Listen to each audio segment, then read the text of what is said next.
नमोस्तु महाराज श्री, नमोस्तु महाराज श्री, नमोस्तु महाराज श्री।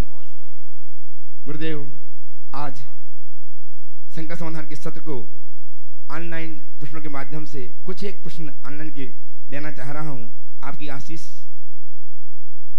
चाहते हुए। आशीष जन इंदौर से महाराज श्री नमन अर्पित करते हुए जानना चाहती हैं, बड़ी व्यथा उनकी है, परेशानी है। प्रश्न इनका काफी दिन का है, लेना पहले चाहिए था लेकिन नहीं ले पाया।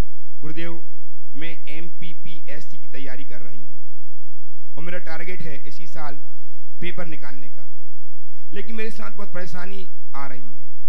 कोचिंग में एक लड़का मुझे परेशान करता था और सारे बच्चे मजे लेते थे। गुस्सा में मेरा हाथ उठ गया उस लड़के के ऊपर और सर ने मुझे उस लड़के को कोचिंग से कुछ दिन के लिए निकाल दिया। 1 महीने बाद मेरा पेपर है, मेरा नुकसान हो रहा है। मेरे कौन से पाप कर्म का उदय चल रहा है? गुरुदेव कृपा समाधान दें। देखिए, सबसे पहली बात तो ये है, जो भी पढ़ाई या दुनिया के किसी भी क्षेत्र में सफल होना चाहते हैं, उन्हें अपनी भावनाओं पर नियंत्रण रखने की कला सीखनी चाहिए। इस तरह भावनाओं के उद्रेक में आने वाले लोग कभी कभी बहुत बड़ा नुकसान खा लेते हैं। किसी ने आपको परेशान किया तो उसकी परेशानी का सामना दूसरे तरीके से भी किया जा सकता था, उसे दूसरे तरीके से भी सबक सिखाया जा सकता था, मैनेजमेंट तक उसकी शिकायत पहुंचा करके भी उसे रास्ते पर लगाया जा सकता था। लेकिन शिकायत की जगह आपने उसे हाथ उठा दिया, नतीजा ये हुआ कि दोनों की पढ़ाई खराब हो गई। और ऐसे समय में जब परीक्षा सामने, तो इसके माध्यम से मैं उन तमाम लोगों को कहूँगा जो अपने जीवन में सफल होना चाहते हैं, एक मंत्र बनाए भावनाओं पर नियंत्रण रखने का। भले उस समय कुछ गलत भी हो रहा हो तो भी हमें अपनी भावनाओं पर अंकुश रखने की कला सीखनी चाहिए। अब रहा सवाल कौन से पाप कर्म का उदय है। अब पाप कर्म का उदय नहीं है, पाप क्रिया का फल है। आपने किसी को मारा तो हिंसा है, तो हिंसा का फल तो भुगतना ही पड़ेगा। अतीत के पाप की बात क्या कर रहे हैं, वर्तमान की क्रिया का फल है। इसे सहज भाव से स्वीकार करो और हताश मत हो, दुगनी लगन के साथ अपनी पढ़ाई करो और अपना 100% देने की कोशिश करो, प्रयास करो, परिणाम आएंगे। महाश्री मंजूषा जैन भोपाल से नमन अर्पित करते जानना चाहती हैं, गुरुदेव मैं मंगल रोज पढ़ती हूँ, तो कुछ लोग कहते हैं कि पहले सुधर जाओ फिर पढ़ना, तो मैं उन लोगों को क्या जवाब दूँ? मतलब पढ़ पढ़ के सुधर जाएंगे, मतलब बिगड़ों को सुधारने के लिए मंगल करते हैं। हम सबके मंगल की कामना करते, उसमें हमारा मंगल भी है। हालांकि ऐसा अगर किसी ने कहा है तो हमें गंभीर होना चाहिए कि जिस मंगल की बात हम लोक में कर रहे हैं उसकी शुरुआत हमारे भीतर से हो और शुद्ध मन से आप मंगल को भी बोलेंगे तो मान करके चलिए आपका पाप गलना शुरू होगा और जैसे जैसे पाप गलेगा जीवन का सुधार शुरू हो जाएगा। अंशुल बजाते महाराज इंदौर से नमन अर्पित करते जानना चाहते हैं कि गुरुदेव अगर हम ऐसा काम करते हैं जो सबके मन का हो पर हमारे मन का नहीं, तो हम अपने भावों की हिंसा करते हैं, और यदि हम अपने मन का करें तो सबके भावों की हिंसा होती है। दोनों में दोष है, तो हमें क्या करना चाहिए? सबके मन का हो, अपने मन का ना हो तो हिंसा होती है मन की, और अपने मन का करूं और औरों के मन का ना हो तो औरों की हिंसा होती। बड़ा विचित्र सवाल है। ऐसे में मैं क्या करूं? देखिए, कुछ नहीं करो। सबके मन को अपने मन के अनुरूप बनाना बहुत कठिन है। अपने मन को सबके मन के अनुरूप बना लो, समस्या हल हो जाए। श्रीमती मल्लिका जी अजमेर आज सुबह आप दर्शनार्थ यहाँ आई थी। कुमारी श्रीमती नहीं, श्रीमती लिखा है, चलो ठीक है। हाँ, सुश्री मल्लिका जी अजमेर इंदौर से आपके दर्शनार्थ यहाँ आई थी, व्यवस्था चली गई। उन्होंने बहुत विनय के साथ इस प्रश्न का हल चाहा। गुरुदेव, बहुत सी बार हमारे साथ बुरे एक्सपीरियंस या घटनाएं होती हैं जिनसे हम कुछ सीख कर आगे बढ़ना चाहते हैं, परंतु कुछ लोग और सिचुएशन हमें आगे बढ़ने से रोकती है। ऐसी अवस्था में हम असहाय हो जाते हैं। इन बुरी एक्सपीरियंस और गलतियों से हम उभर के कैसे आगे बढ़ें? गुरुदेव समाधान दें।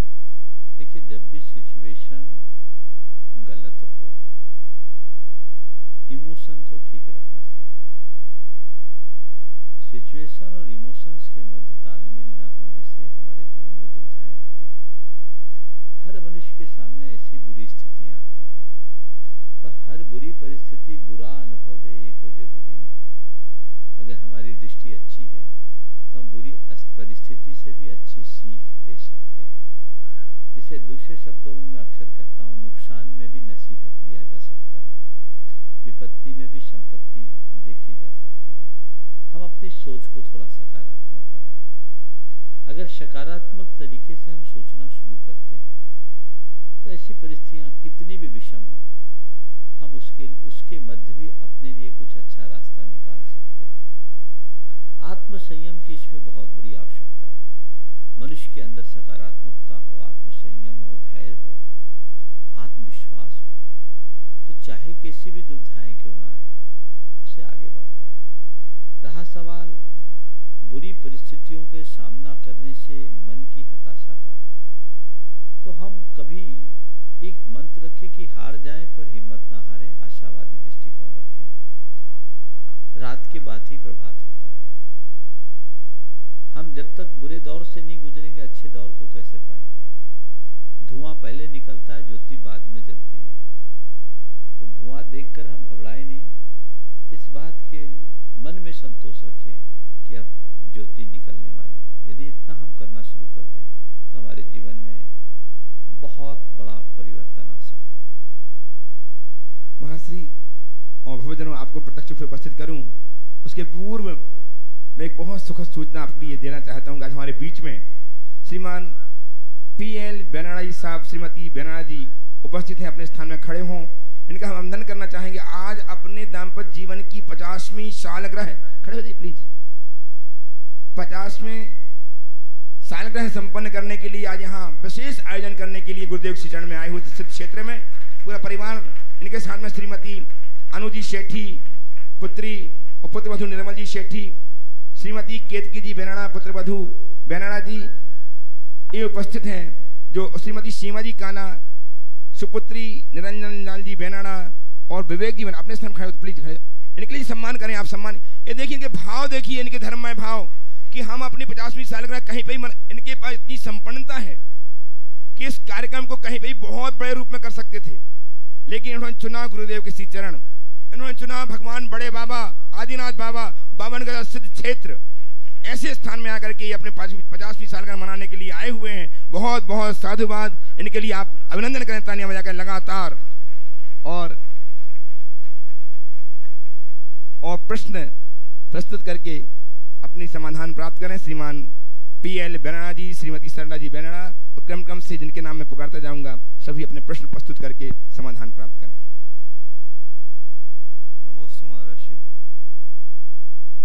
महाराज, त्याग के जब भाव होते हैं तो कुछ दान देने के परिणाम होते हैं। तो दान देने के निमित्त से जो पूर्ण कर्म का बंध होना चाहिए, आश्रय होना चाहिए, उसमें हानि और वृद्धि होती है। तो पात्र के ऊपर कैसे डिपेंड करती है? पात्र के ऊपर कैसे डिपेंड? पात्र, देखिए बहुत अच्छी बात की है। दान एक पुण्य कर्म है और ये हमारे प्रशस्त भाव का परिणाम है। आपने एक शब्द कहा कि दान देंगे पुण्य मिलेगा, लेकिन हमारे यहाँ कहा जाता है जितने उत्तम पात्र को दान देंगे उतना उत्तम पुण्य मिलेगा। सीधी सीधी बात है, जितनी उन्नत भूमि में हम बीज बोएंगे फसल उतनी उन्नत आएगी। ऊसर भूमि में बोया गया अच्छा बीज भी अच्छा परिणाम नहीं देता, पर उन्नत भूमि में बोया गया बीज बहुत बड़ा रूप लेता है। बीज का क्या दोष है? बता रहा हूं। आप दान दे रहे हैं किस लिए? स्वपर के उपकार के लिए। मैंने दान दिया, मेरी धन संपत्ति से आसक्ति कम हुई, मेरा मोह कम हुआ, मेरा परिग्रह घटा, ये मैं पाप से बचा, ये मेरे ऊपर उपकार है। लेकिन जिसके निमित्त मैंने दान दिया उसको मेरे इस दान से अपने ध्यान साधना में सहायता मिली, उसकी आत्मा की उन्नति में सहायता मिली, वो तपो साधना में आगे बढ़ा, उसमें निमित्त मैं बना। तो जितने उत्तम पात्र को मेरा दान जाएगा उसका उतना उत्तम तप होगा, उस तप का उतना उत्तम हिस्सा हमारे खाते में आएगा। तो सीधी सीधी बात है, जितनी अच्छी भूमि बीज का फल उतना अच्छा। समझ गए? तो फिर तो हम उत्तम भूमि में ही बीज बोएंगे, नहीं तो बोएंगे ही नहीं। ऐसा नहीं है। जो पात्र, एक बात हमेशा ध्यान रखना, ये बात सही है कि पात्र के अनुरूप दान का फल मिलता है। उत्तम पात्र को देना, लेकिन कदाचित उत्तम पात्र न मिले तो जो पात्र है उसे ही उत्तम मान करके दे देना, तभी गृहस्थ जीवन सार्थक होगा। उपस्थित हैं श्रीमती अनुजी सेठी, पुत्रवधू निर्मल जी, सुपुत्री बेनाड़ा जी, दिल्ली से। नमस्ते महाराज जी।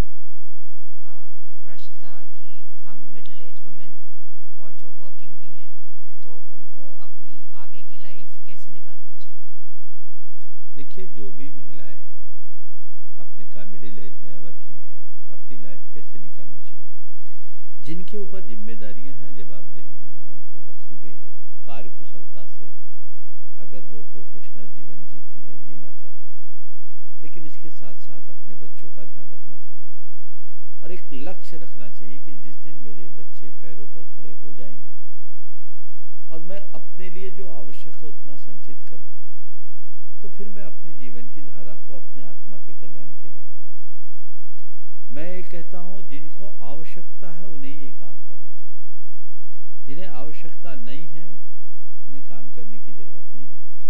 घर परिवार का संचालन भी एक बहुत बड़ा काम है, पर अगर किसी के ऊपर कोई ऐसी आपत्ति विपत्ति आई हो, कोई संयोग ऐसा बना हो और वो करना पड़ रहा है, तो करे तो एकदम कुशलता से करे और अपने आप को 100% साबित करे। आज बहुत सारी महिलाएं, जिसमें आप भी शामिल हो, आज अपने आप को साबित करके दिखा रही हैं। ये बहुत प्रसन्नता का विषय है। जरूरत पड़ने पर करना चाहिए। कैकेयी ने भी आपत्ति के समय में दशरथ जी का सारथ्य किया था। तो महिलाओं को कभी अकर्मण्य बनाने की बात नहीं होनी चाहिए, उन्हें शिक्षित रखना चाहिए, समर्थ रखना चाहिए, लेकिन आवश्यकता पर काम करना चाहिए, क्योंकि उनका अपना एक कार्य क्षेत्र है जहां जब जैसी आवश्यकता हो। हमें अपने धर्म संस्कार और आत्महित इसको साथ साथ लेकर के चलना चाहिए। पारिवारिक जिम्मेदारियों को निभाने के साथ मनुष्य यदि इन बातों को ध्यान में रखे तो उसे जीवन में कभी भी सोचने की नौबत ना आए। उपस्थित श्रीमती केतकी जी बेनाड़ा, पुत्रवधू श्रीमान PL बेनाड़ा जी साहब, आगरा, विवेक जी के साथ। नमस्ते महाराज। मेरा प्रश्न ये है कि क्या हम कार्य क्षेत्र में यंत्र जी स्थापित कर सकते हैं, और यदि हाँ तो कौन सा? देखिए, यंत्रों की कई तरह की विधियां हैं। कुछ यंत्र तो एकदम सामान्य यंत्र है, उनको अगर आप कहीं रखते हैं जिसकी पूजा अर्चा की कोई आवश्यकता नहीं है तो रख सकते हैं, बशर्ते यंत्र सही तरीके से बनाया गया हो और देने वाला प्रमाणित हो। इनका बहुत ज़्यादा प्रभाव पड़ता है ऐसा नहीं है, लेकिन आजकल इसका ज़्यादा महिमा मंडन है। कुछ यंत्रों का उल्लेख हमारे शास्त्रों में आता है, प्रतिष्ठा की विधि संपन्न करते हैं उसमें यंत्रों का प्रयोग होता है, उनके परिणाम भी देखने को मिलते हैं। उस तरह की ऊर्जा उन अंकों में और अक्षरों में होती है जिससे काफ़ी फर्क पड़ता है। लेकिन ये इस पर निर्भर करता है कि देने वाला कितना प्रामाणिक है, और उन यंत्रों को रखने में कोई दोष नहीं है। लेकिन जिन यंत्रों की पूजा अर्चा अनिवार्य है, जिनकी शुद्धता होनी चाहिए, उन यंत्रों को घरों में नहीं रखना चाहिए, क्योंकि शुद्धता न रखने से उनका विपरीत प्रभाव भी पड़ जाता है। नमस्ते। विवेक जी। उपस्थित श्रीमती सीमा जी काला, सुपुत्री श्रीमान निरंजन लाल जी बेनाड़ा, सहोदर श्रीमान PL बेनाड़ा साहब, आगरा, और तैयार रहेंगे श्रीमान सुभाष जी जैन, पूनम जी के संग, CEO गुणायतन, दिल्ली से। महर्षि के चरणों में सत सत नमोस्तु। महर्षि, छोटा सा प्रश्न है कि जैसे जैसे आयु बढ़ती जाती है वैसे वैसे थोड़ा प्राय देखा जाता है कि क्रोध भी आने लगता है और चिड़चिड़ापन भी बढ़ता जाता है, ऐसा क्यों? ये स्वभावगत दुर्बलता है। अगर मनुष्य प्रारंभ से अपने आप को ठीक तरीके से तैयार करे तो उस दुर्बलता से जीत सकता है। आयु बढ़ने के बाद चिड़चिड़ापन बढ़ने का एक मनोवैज्ञानिक कारण मुझे समझ में आता है। मनुष्य जीते जी अपनी हुकूमत चलाता है, अधिकार की भाषा का प्रयोग करता है, तो जब तक उनके बच्चे उन पर निर्भर रहते तब तक तो उनकी एक सी चलती है। पूरी हेंकड़ी चलती है। और जब बच्चे कैपेबल हो जाते हैं तो उनको अपने ही घर में अपनी स्थिति थोड़ी गड़बड़ दिखने लगती है। जो मेरी हुकूमत चलती थी अब वो नहीं चल रही। ये ईगो है ना जो अंदर क्लैश होता है, चाहे पुरुष हो या स्त्री, वो अंदर ही अंदर कहीं उचाट करता है। और परिवार के लोग भी अगर इन चीज़ों को नहीं समझ पाते और जवाब दे देते हैं या बात नहीं मानते हैं या हम जैसा सोचते हैं वैसा नहीं करते हैं तो मन में चिड़चिड़ाहट आती है। तो ये जो आदत पड़ी हुई है ना, अगर व्यक्ति अंदर से अपनी अपेक्षाओं को हटा ले, सोच को आध्यात्मिक बना ले, तो बुढ़ापे में जिद्दी और चिड़चिड़ा बनने की जगह जिंदा दिल और खिलखिलाहट के साथ जीवन जी सकेंगे। ये प्रयास करें।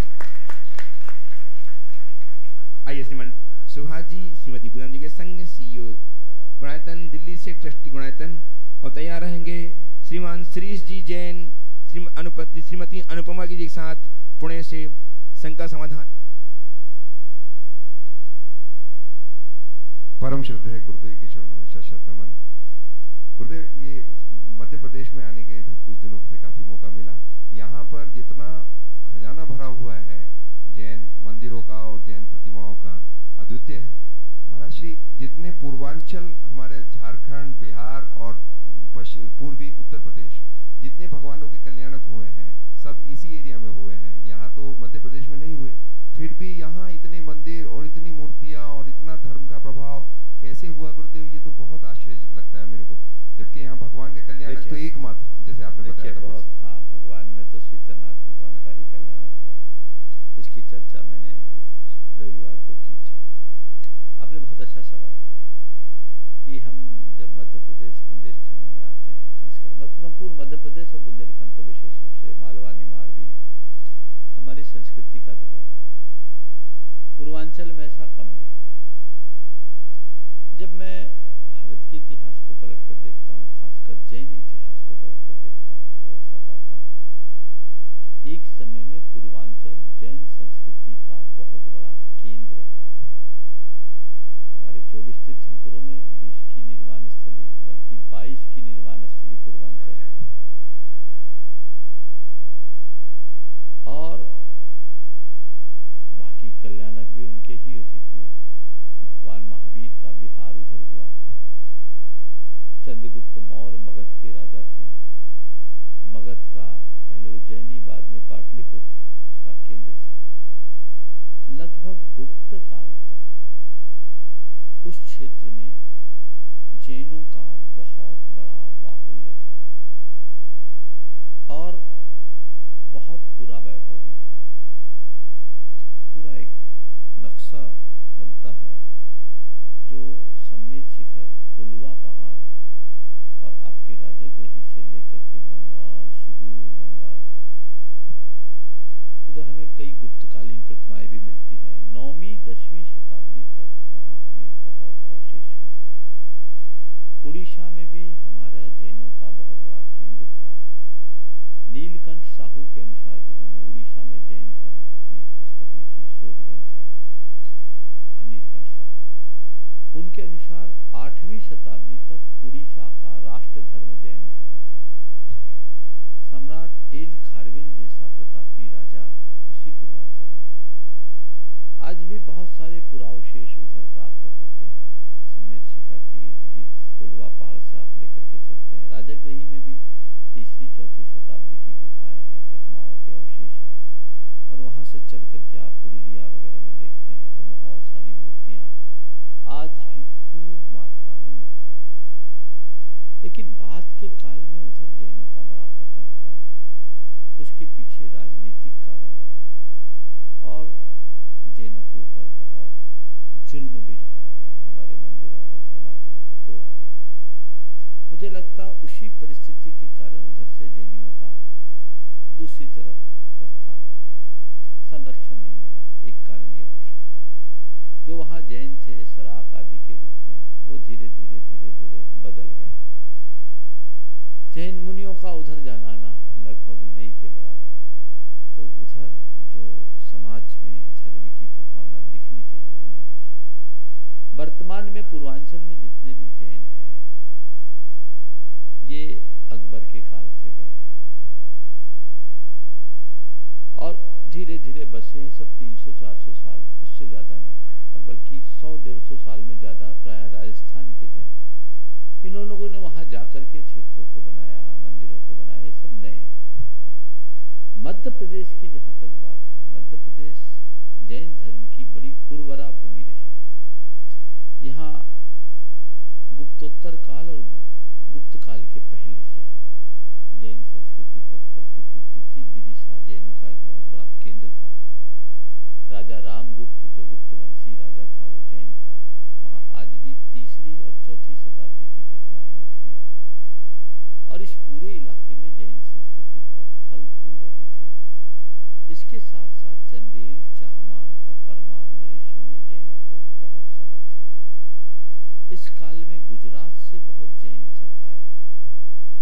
जिस काल में उधर ध्वंस हो रहा था वह काल यहाँ का स्वर्ण काल था, यहाँ उदय हो रहा था। तो उस काल में लोगों ने यहाँ खूब निर्माण कराए और आज ये सारे निर्माण हमारे लिए सुरक्षित हैं, यहाँ के संस्कार में भी रहे। आप देखिएगा 8वीं 9वीं शताब्दी के बाद के एक से एक क्षेत्र है।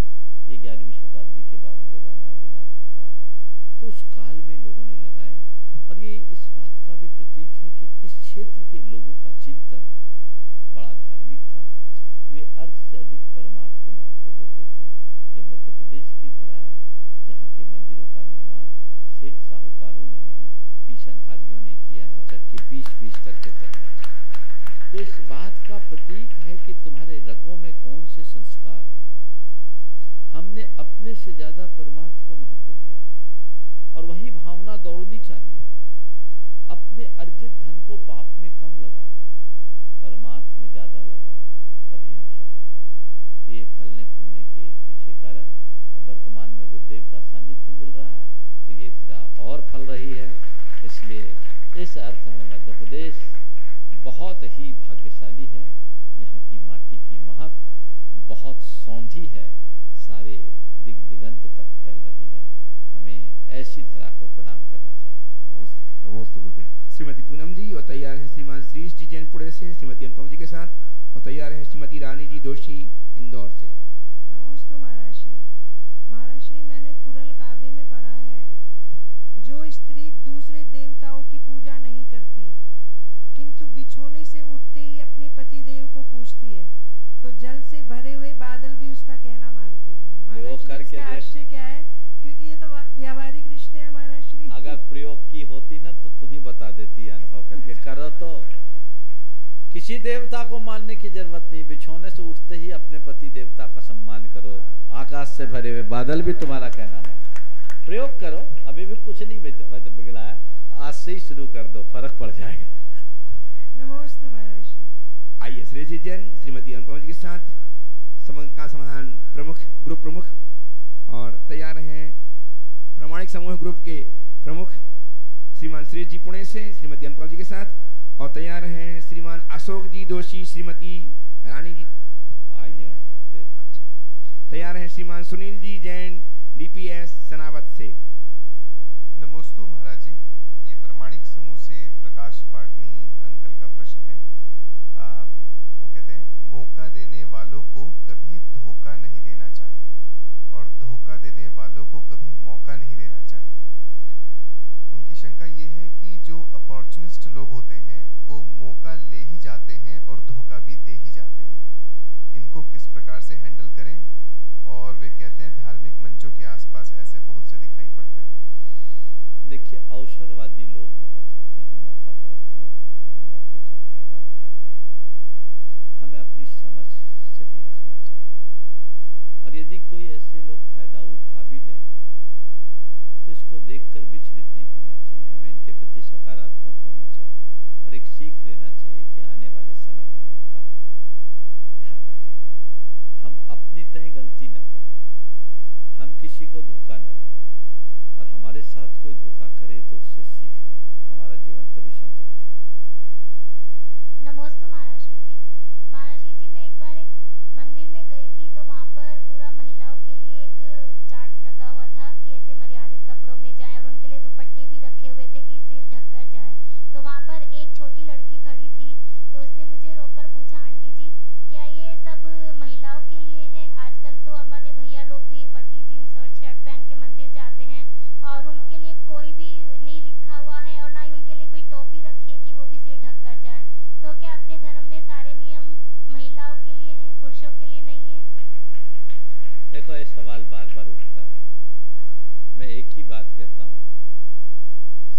सोने की होती है, पीतल की नहीं।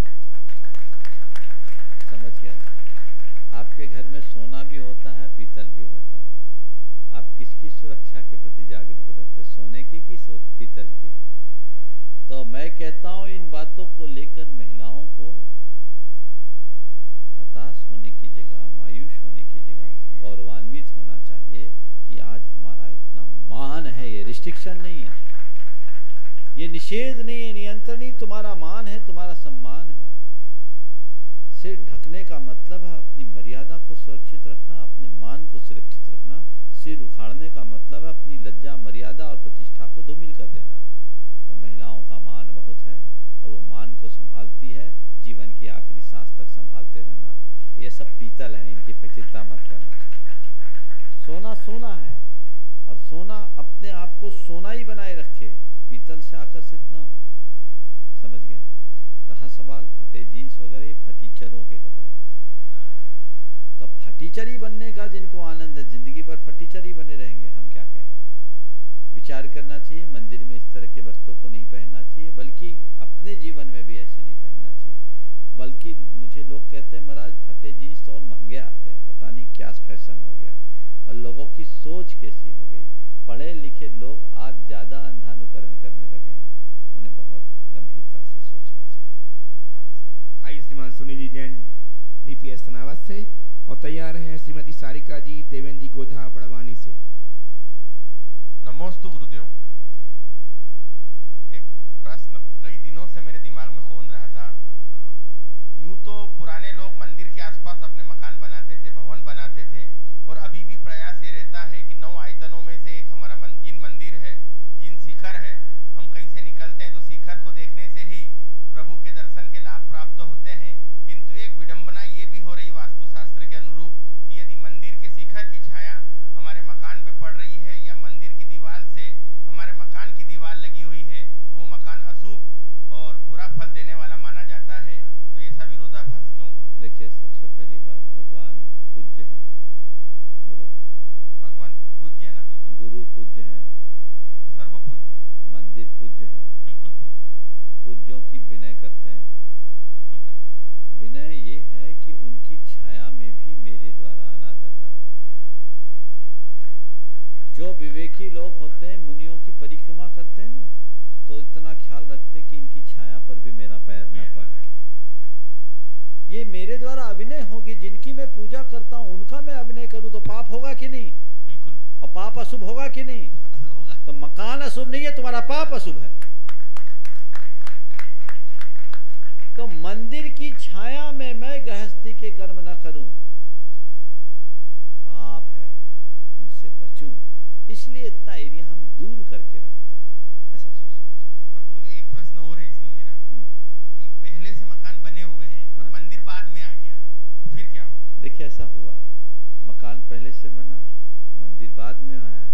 एक युवक मेरे पास आया, बहुत दुखी कि महाराज आप लोगों से सुना है कि 9 बजे से 3 बजे तक की अवधि में जितनी दूर तक मंदिर की छाया रहनी चाहिए, रहे उतनी दूर नहीं रहना चाहिए। अब मंदिर बन गया महाराज, हमें विकल्प आने लगा कि ये मंदिर क्यों बन गया, ये मंदिर क्यों बन गया, मंदिर क्यों बन गया। बोले देख भाई, थोड़ा पॉजिटिव सोच। जिस भगवान को हम पूछते हैं, भगवान आ गए, तो ये क्लेश मन में लाने की जगह कि मंदिर क्यों बन गया, इस बात का सौभाग्य समझ कि मैं भगवान के पास आ गया। अब भगवान से प्रार्थना कर, भगवान आप हमारे पास आ गए, हमें इतनी शक्ति और सामर्थ्य दें कि हम अपना घर आपकी मर्यादा की सीमा के बाहर बना सके, ताकि हमारा जीवन धन्य हो और इतने लायक बन जाए कि ये घर भी आपके चरणों में अर्पित कर दें।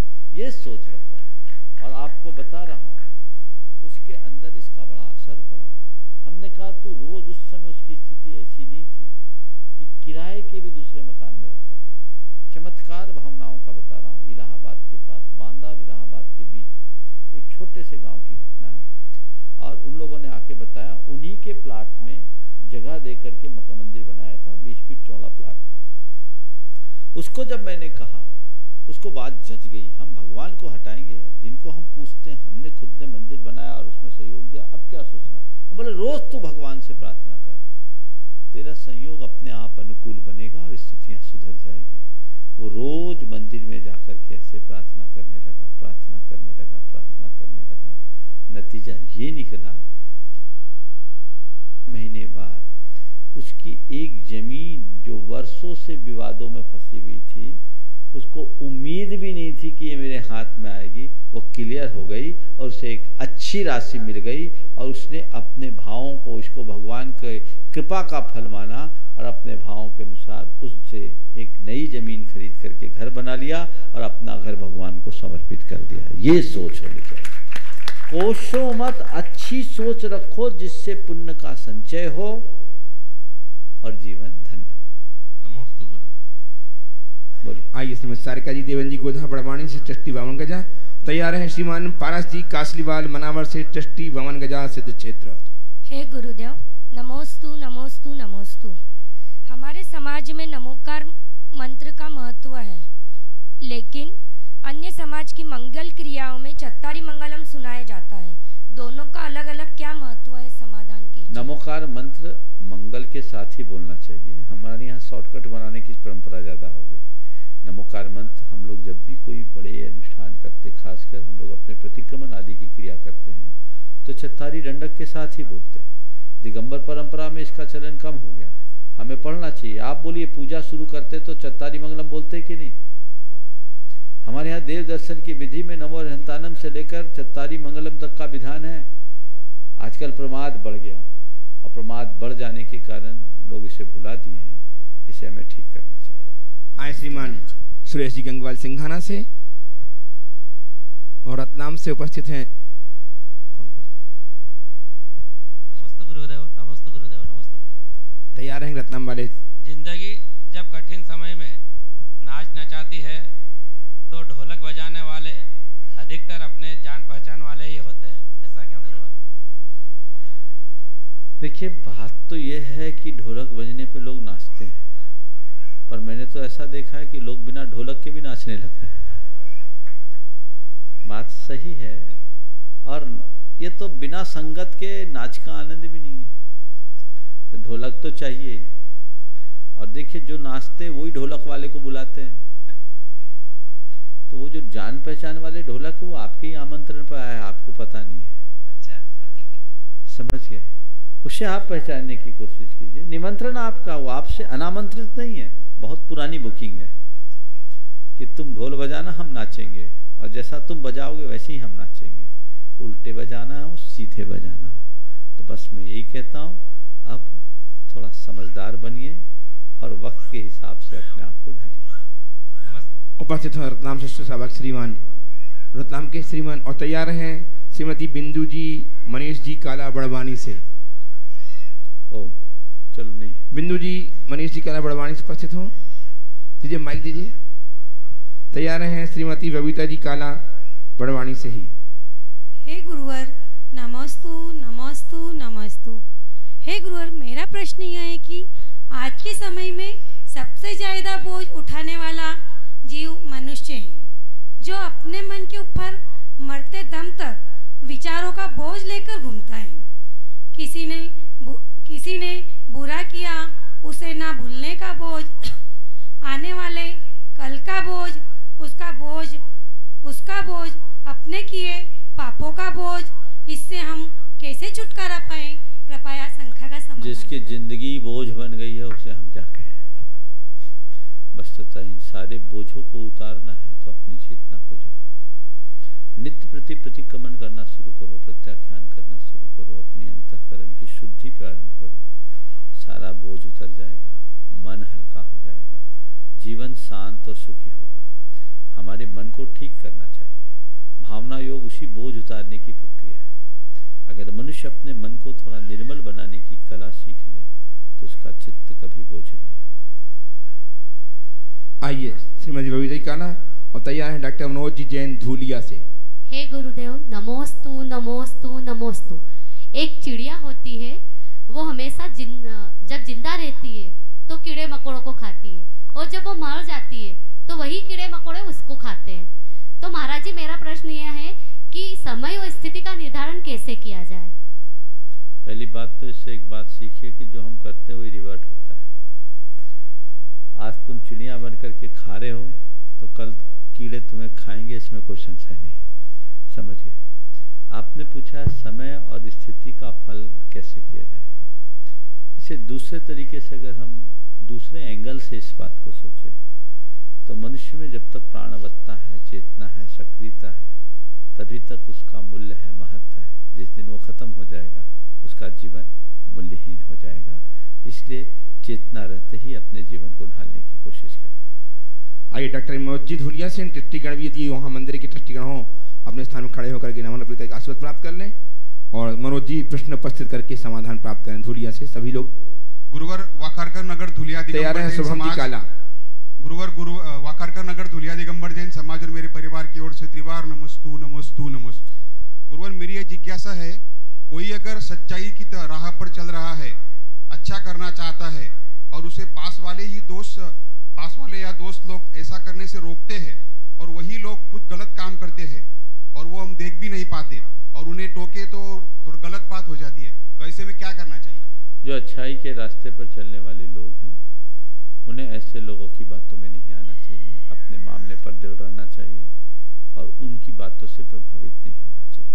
हम अगर अच्छा कर रहे हैं तो करें, हम उन्हें बुराई से भले न रोक पाए पर हम अपनी अच्छाई को कभी न छोड़ें। ये तैयारी हमारी होनी चाहिए। नमस्ते गुरु। आइए सोहम जी काला और तैयार है श्रीमान पारास जी कासलीवाल ट्रस्टी बमंगजा सिद्ध क्षेत्र ट्रस्ट।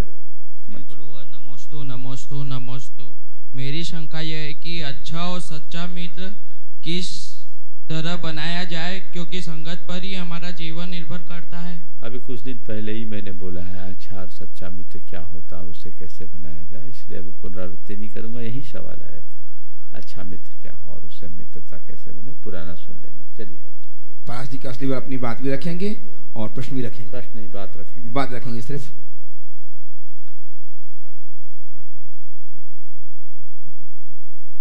इधर आ जा।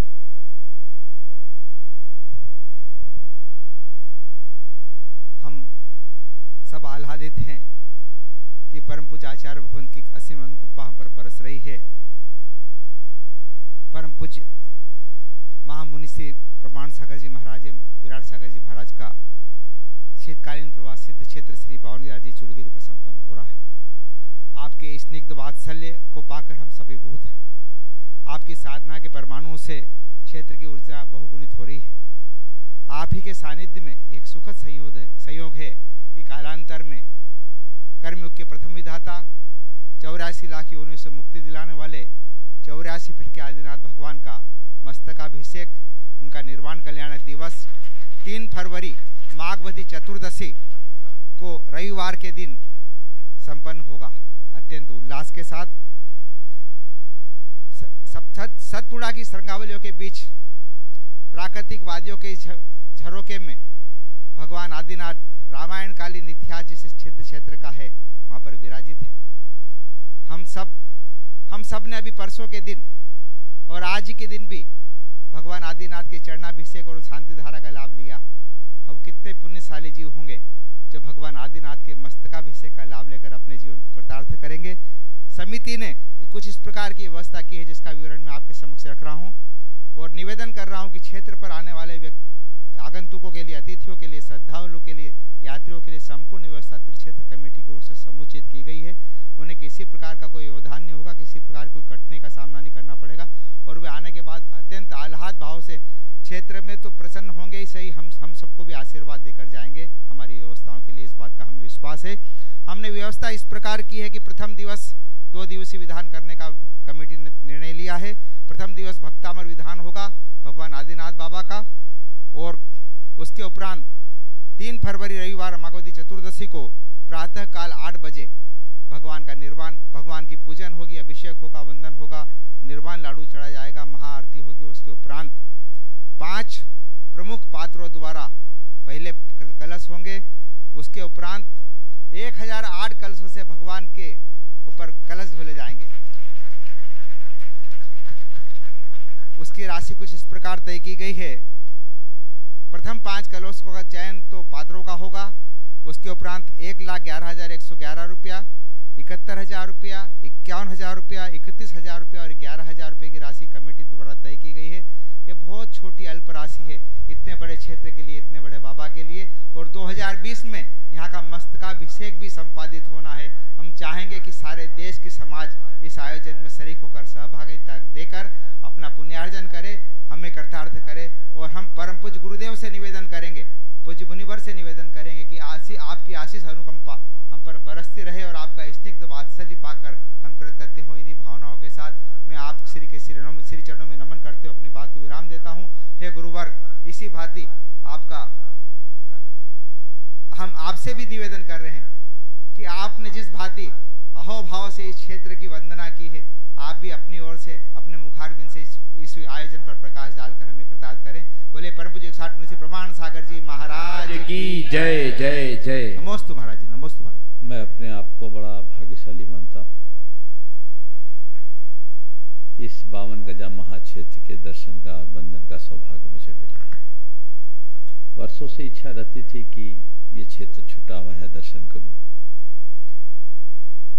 गुरुदेव की कृपा से भाग्य जगा और ऐसे मौके पर इस क्षेत्र पर आने का सुयोग मिला जब भगवान का निर्वाण महोत्सव भी निकट में है। ये अपने आप में सोने में सुगंध है।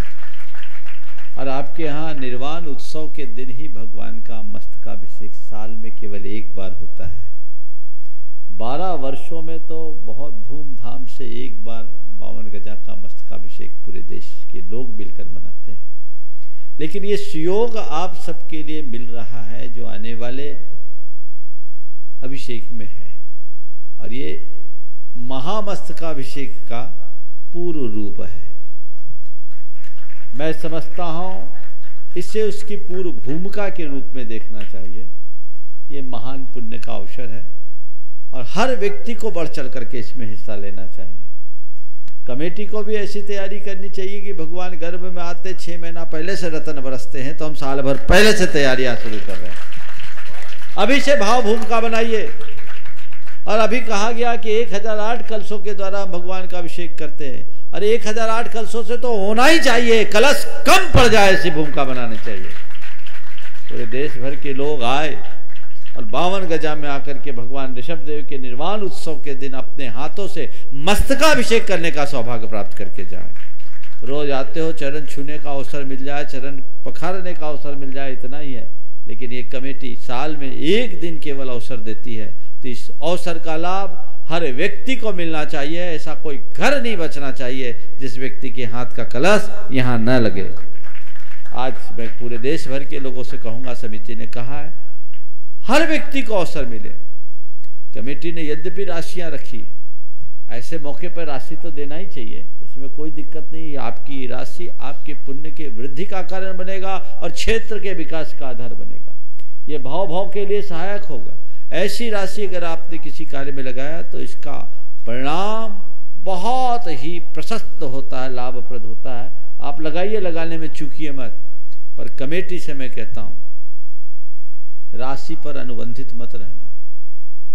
आपने 11,000 से लेकर के ऊपर तक की राशि बता दी, पर मैं कहता हूं इस क्षेत्र में कोई आए अभिषेक से वंचित मत करना, भले वो 11 रुपया भी क्यों न दे।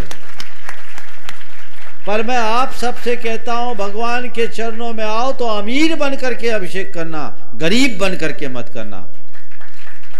अपनी भाव की गरीबी मिटाना चाहते हो तो अपनी शक्ति और सामर्थ्य के अनुरूप जो उत्कृष्ट है वो लगाना।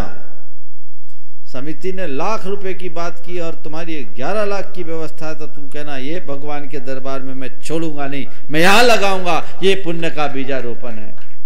अंदर से आत्मा को अमीर बनाना चाहते हो, भाव के लिए अमीरी बनाए रखना चाहते हो, तो हृदय में उदारता रखो। जिसके हृदय में उदारता होती है वही अमीर है।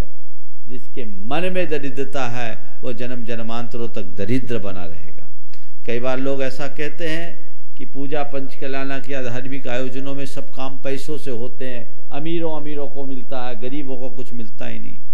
अरे भाई, हम तो कहते हैं सबको अवसर मिले, कृतकालिक अनुमोदना से मिलता है और यहाँ प्रत्यक्ष भी अनुमोदना आपको अवसर देने की व्यवस्था कमेटी को करनी चाहिए। लेकिन आपको चाहिए कि मैं उत्कृष्ट अपना लगाऊं। पान और गुटखा खाकर हजारों रुपया थूक देने वाले लोग तैयार हैं, पर भगवान के चरणों में 500 रुपया देने में लोगों को तकलीफ है, होता है। वैचारिक दारिद्र्य हटाइए। इसलिए समिति ने जो व्यवस्थाएं दी है, आप सबसे कहूंगा शक्ति के अनुसार उसमें कोई कटौती मत करना, शक्ति भर वैसा देना, बल्कि उससे बढ़कर देना। जम सेयम तम समाया रे, अपने जीवन का जो उत्कृष्टतम है वो निविष्ट करो, लेकिन ऐसा कोई घर न बचे। निमाड़ तो आएगा ही, निमाड़ तो हर साल आता है। मुझसे बोले महाराज 2-3 हजार लोग हमारे मेले में आते हैं। हम बोले 2-3 हजार बिना मुनि महाराज के आते हैं, तो महाराज हो तो फिर तो उसमें शून्य लगना ही चाहिए और बढ़ना चाहिए। और कमेटी पूरी तैयारी करे, अभी से भूमिका बना ले। मैं तो अभी इसलिए नहीं बोल रहा था कि ये लोग आ जाएंगे तो ये संभाल पाएंगे कि नहीं संभाल पाएंगे। अभी मैंने जब बात की, तुम लोग बोलते रहो हमारे साथ बारात बहुत बड़ी है, लोग आएंगे तो क्या करेंगे, कमेटी बोलती पलकों में बिठाएंगे, ऐसी उदार कमेटी है। तो ये काम होगा। हर व्यक्ति को कोशिश करना चाहिए कि उस दिन आऊं और अपने कर कमलों से भगवान का अभिषेक करके जाऊं। पता नहीं जब मस्तकाभिषेक होगा 2020 में, तब मैं आ पाऊंगा या नहीं आ पाऊंगा। अब मेरा भी कोई गारंटी नहीं है, आपका भी जीवन का ही भरोसा नहीं। इसलिए जो अवसर मिल रहा है आओ, लाभ उठाओ और इतना पुण्य कमा के जाओ कि अगली बार जब महामस्तकाभिषेक हो तो सबसे पहला नंबर पाओ। ये प्रयास करो, ये भाव होना चाहिए। इसलिए इस महामहोत्सव को महामहोत्सव का रूप दो।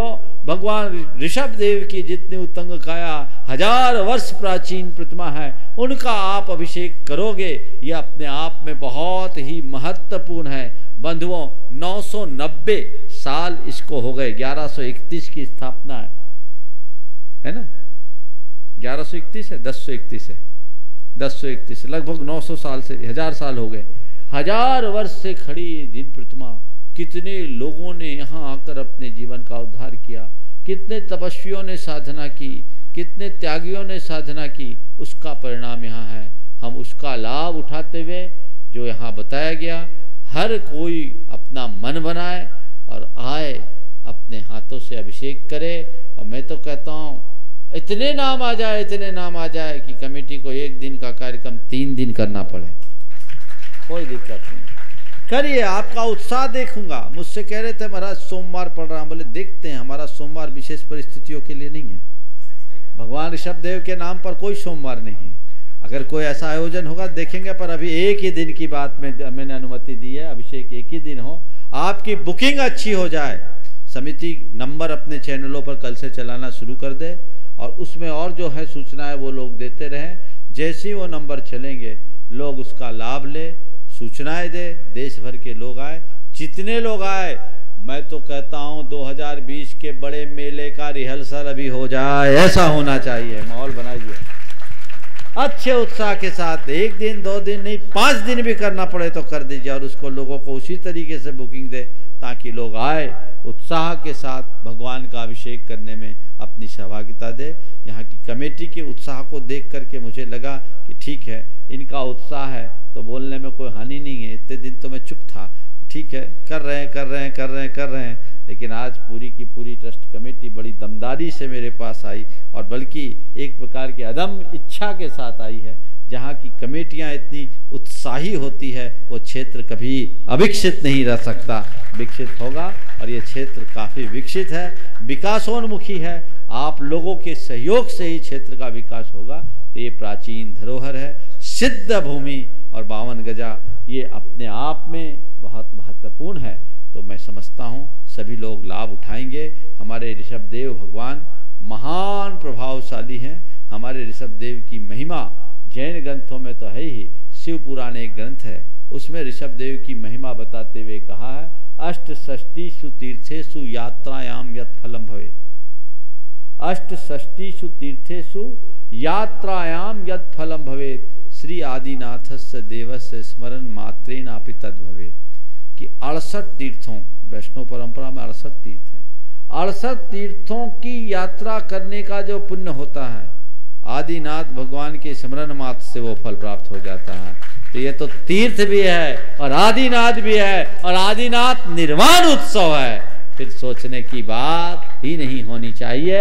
इसलिए पूरे उत्साह उमंग के साथ लोग आएंगे। कमेटी कमर कस ले, व्यवस्थाओं में जुट जाए। आज तो 15 तारीख है, अभी 18 दिन बाकी है। जिनको भी इस अभिषेक में अपनी सहभागिता लेनी है, कलशों की बुकिंग करानी है, कमेटी व्यवस्था करे। 1 सप्ताह के अंदर वो बुकिंग हो जाए ताकि यहाँ आने वाले लोग बड़े आनंद के साथ भगवान के महाभिषेक का सौभाग्य प्राप्त कर सके। आइए श्रीमती अनिता जैन बड़वानी से दिगंबर जैन समाज महिला मंडल अध्यक्ष और तैयार हैं श्रीमान आरसी जैन साहब, ट्रस्टी बावन गजा एवं कोषाध्यक्ष ट्रस्ट बावन गजा। जल्दी बोलिए, जो है जल्दी करो। और तैयार रहेंगी श्रद्धा दोषी बड़वानी से। बोलिए अनिता जी। नमोस्तु गुरुवर, नमोस्तु गुरुवर, नमोस्तु गुरु। हे गुरुवर, जब हम रोड पर अपनी गाड़ी से सफर कर रहे होते हैं तब कोई तेज गाड़ी या बड़ी कोई गाड़ी आवे तो हम अपनी गाड़ी को रोड से नीचे उतार लेते हैं। वो गाड़ी को निकल जाने पर फिर से रोड पर आ जाते हैं क्योंकि हमें अपने गंतव्य तक जाना है। इसी प्रकार जब हमारे भावों की गाड़ी के आगे कोई तेज प्रभाव वाली समस्या आवे तब तक हम वापस अपनी मनोभावों की गाड़ी को ट्रैक पर जल्दी क्यों नहीं ला पाते हैं? गुरुवर समाधान करें। देखिए, ट्रैफिक के नियम को हम पाल लेते हैं, जिंदगी के रूल्स को नहीं पालते हैं। जिस दिन ट्रैफिक के रूल की तरह लाइफ के रूल को हम पालने लगेंगे तो समस्या हल हो जाएगी।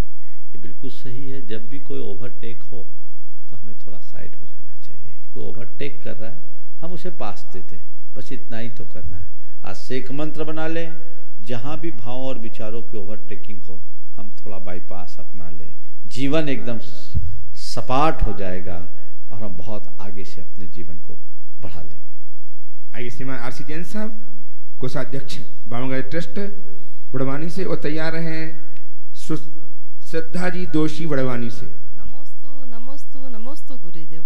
किसी भी व्यक्ति की सहनशीलता एक खिंचे हुए रबड़ के समान होती है। एक सीमा के हद तक खींचने के बाद रबड़ भी टूट जाता है। मेरा प्रश्न यह है कि सहनशीलता सही परिणाम कब आएगा? यदि कभी नहीं आया तो व्यक्ति तो डिप्रेशन में चला जाएगा या सुसाइड करने का भी तय कर सकता है। तो इसी चीज का समाधान कीजिए महाराज। देखिए, रबर जैसे हम बन जाएंगे तो सवाल ही नहीं आएगा। हम रबर जैसे नहीं बन पाते, हम तो कांच जैसे होते हैं, एक पल में चटक जाते हैं। अपने जीवन को रबर की तरह बनाए, सहनशीलता ही बनती, खींचता है खींचने दो। रहल में काफ़ी फ्लेक्सिबिलिटी होती है। सहनशीलता सहन करने की अंतिम सीमा तक होनी चाहिए, इसके अलावा और कोई रास्ता नहीं। आइए श्रद्धा जी दोषी उपस्थित हों। तैयार हैं श्रीमती रानी अशोक जी दोषी इंदौर से। नमोस्तु गुरुदेव, नमोस्तु गुरुदेव, नमोस्तु गुरुदेव। मेरा प्रश्न है, हम जिस चीज की कामना करते हैं वो मिल जाती है तो हमें इस कदर क्यों नहीं करते? मिलने पर उसकी कीमत कम क्यों हो जाती है? हाँ, जिसकी हम कामना करते मिल जाए तो उसकी कदर क्यों नहीं करते, और खोने पर उसकी कीमत आते, मिलने पर क्यों नहीं करते? ये स्वभाव है मनुष्य का। बत्ती सी होती है, एक भी बार जीभ नहीं जाती, और दांत बाहर चले जाए तो 24 घंटे जीभ वहीं जाती है। ये स्वभाव है। हम जब खोते हैं तभी याद करते हैं। 24 घंटे सांस ले रहे हैं, हमें सांसों की कीमत का कोई पता नहीं। जब सांस उखड़ने लगती है तो ऑक्सीजन लगाने के लिए भागते हैं, और तब पता लगता है कि हमारे जीवन में श्वास कितने मूल्यवान है। ये मनुष्य की एक स्वभावगत दुर्बलता है, इसलिए हमें अपनी इस स्वभाव की दुर्बलता को दूर करना चाहिए और जीवन को तदनुरूप बदलना चाहिए। श्रीमती रानी अशोक जी दोषी इंदौर से उपस्थित हों, और तैयार हैं श्रीमान ओम प्रकाश जी, लता जी जैन बड़वानी अध्यक्ष, दिगंबर जैन समाज अध्यक्ष। मुंशी के चरणों में शत शत नमन। आदिनाथ भगवान की छत्र छाया में महर्षि चौमासा हो या शीतकालीन वाचना हो, जो भी हो, पर इसके बाद जब भी बिहार हो, इंदौर की तरफ हो, यही मेरी निवेदन है। और एक छोटा सा क्वेश्चन है कि हम दोषारोपण के लिए, दोष निवारण के लिए निंदा ग्रह करते हैं और उसके लिए आलोचना पाठ पढ़ते हैं। लेकिन आलोचना पाठ में तो महर्षि जैसे लिखा है, पंखाते पवन विलेल्यो नदियाँ न पीछे चीज धुआए, मतलब ये तो सब पुरानी बातें हो गई। और अभी तक हम बड़े बड़े दोष करते हैं, तो उसके निवारण के लिए तो कहीं पे भी नहीं आया है। देखिए, हम लोग जो भी पाठ करते हैं, आलोचनाएं करते हैं, वो सब रटी रटा है। ये तो एक व्यवस्था है। प्रतिक्रमण क्या है? कृत दोष निरायरणम परिक्रमण। अपना अंतर विश्लेषण करके अपने दोषों को देखना और खुद उसके प्रति पश्चाताप का भाव रखते हुए उन दोषों का निवारण करना। तो हमें उसके लिए खुद को तैयार करना होगा। खुद अपना प्रतिक्रमण करें। जहां मैंने गलत किया, हाँ मैंने गलत किया, मुझे ये नहीं करना चाहिए, ये कार्य ठीक नहीं है, ये भाव रखें और अपने मन को धिक्कारें, हमारे दोषों का निवारण हो जाए। तो हम अपने हिसाब से, आज के हिसाब से प्रतिक्रमण बनाएं। अब नई आलोचना पाठ होना चाहिए जो आज के हिसाब से, कुछ लोगों ने बनाया भी है, कुछ इस तरह के प्रतिक्रमण आदि बनाए। आइए श्रीमती लता ओम प्रकाश जैन भवानी जैन समाध्यक्ष और दीपक जी जैन रतलाम से। हे गुरुवर, नमोस्तु नमोस्तु नमोस्तु।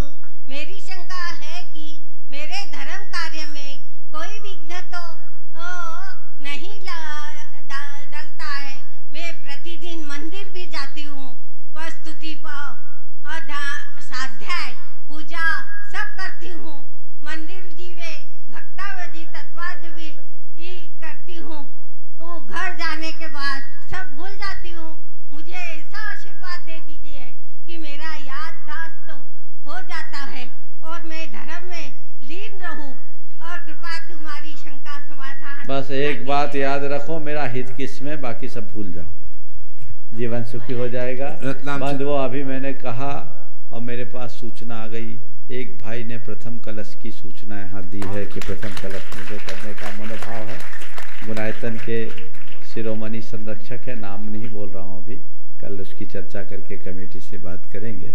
और वो तुरंत के तुरंत सूचनाएं आ गई है, अभी बहुत लाइन लगेगी, कमेटी अपनी तैयारियां कर ले। चलिए दीपक जी रतलाम से अंतिम प्रश्न। हाँ। दीपक जी, हाँ जल्दी दीजिए।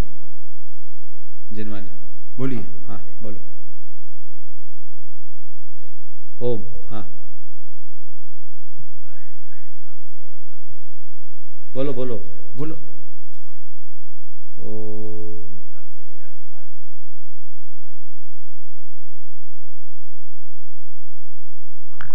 हेलो। रतलाम से विहार के बाद गुरुवर रोज मन में ये भाव होते थे कि गुरुवर के दर्शन और उनका सानिध्य वापस मिले। आज बहुत पुण्य के उदय से इधर मैं आया हूँ और आपका सानिध्य, दर्शन और ये शंका समाधान के माध्यम से मुझे मौका मिला है। गुरुवर, मेरी मम्मी जब भी आप पूरे चातुर्मास में रहे, मेरी माताजी ने रोज बोला पर मेरी कोई पुण्यवानी में कमी होगी कि उनको मैं आपके दर्शन के लिए ला नहीं पाया। उनका एक प्रश्न था कि हम अपने बच्चों को संस्कारित तो करना चाहते हैं, पर उसके लिए हम खाली सभी पे दोष देते हैं, कॉन्वेंट की स्कूल परंपरा और सब। हमारी मम्मी का इतना प्रभाव रहा कि आज भी हमारे घर में 5 तिथि का, 8 साल का बच्चा भी 5 तिथि का पालन करता है। जमीकन क्या होता है हमें पता नहीं है। श्वेतांबर जैन समाज से हूँ। बाकी आपके सानिध्य में आने के बाद बहुत कुछ परिवर्तन जीवन में और लाने का प्रयत्न करता हूँ और निरंतर कर रहा हूँ। और युवा पीढ़ी को अच्छे से अच्छे संस्कार में लाने के लिए पूरी टीम के साथ में लगा हुआ हूँ। आप मार्गदर्शन दें, इसमें और कुछ अच्छा से अच्छा हो सके। देखिए, संस्कारों के आरोपण के लिए बाहर से ज़्यादा प्रभाव घर का होता है। अगर घर में ऐसी जागरूकता हो, प्रारंभ से लोगों की घुट्टी वैसी पिला दी जाए तो ऐसा नहीं हो सकता। बहुत अच्छी प्रसन्नता की बात है कि तुम्हारे घर में संस्कार की ये ज्योत जग रही है, हर घर में ऐसी जलती रहे। मैं ऐसी भावना। बोलिए परम पूज्य आचार्य गुरुवर श्री विद्यासागर जी महाराज की जय जय जय।